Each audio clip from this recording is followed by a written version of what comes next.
Hey New Life family, I'm Beth Boker. I'm one of the pastors on staff here, and I wanted to teach you today about a resource we have called Shelby Next.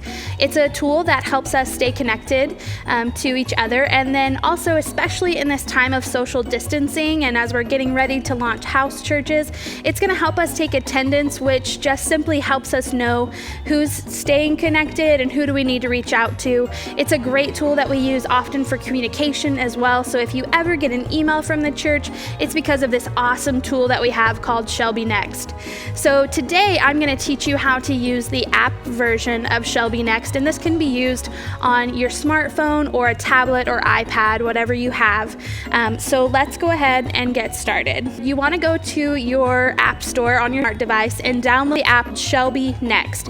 It's all one word with a capital S and a capital N, and once you download that, you can go ahead and open it up, and it's going to ask you for a domain name, a username, and a password. And I'll talk you through what those look like. The domain name is going to be Mednaz, MEDNAZ, and you just type that in and then it'll populate the rest for you on the screen. And then you're going to put in your username, and your username is going to be your first name dot your last name. So for example, for me it would be Beth.Boker. And then the password that we're going to give is going to be House Church 2020. So it's going to be all lowercase, all one word, no spaces, no capitalization, just House Church 2020.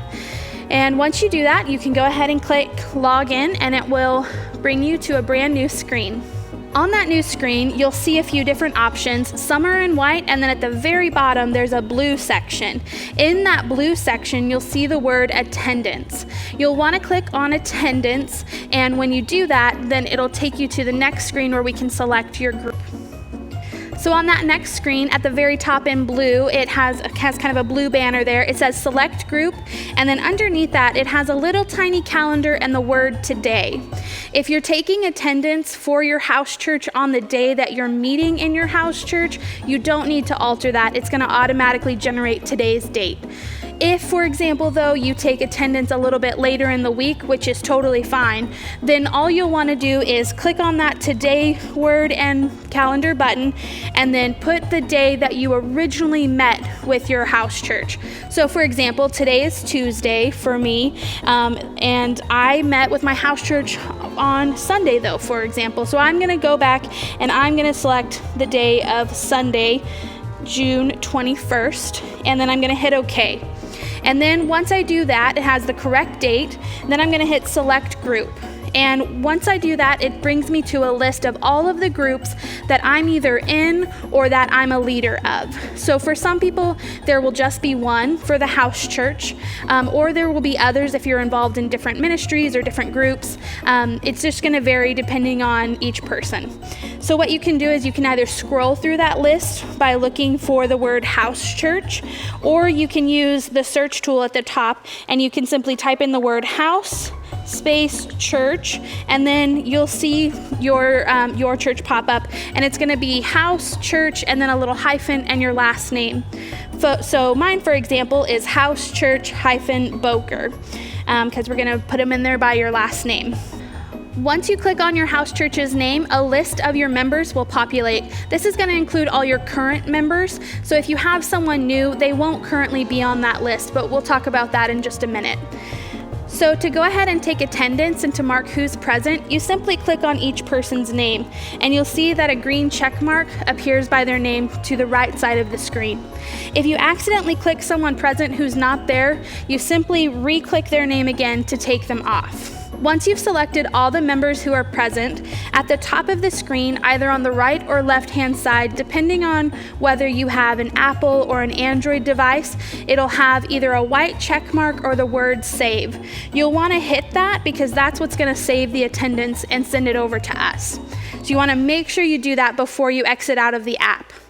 You can do that as many times as you need to. If you say, for example, you take attendance and then someone pops in a little bit late, you can go back to your group and go ahead and mark them present as well and then resave it again.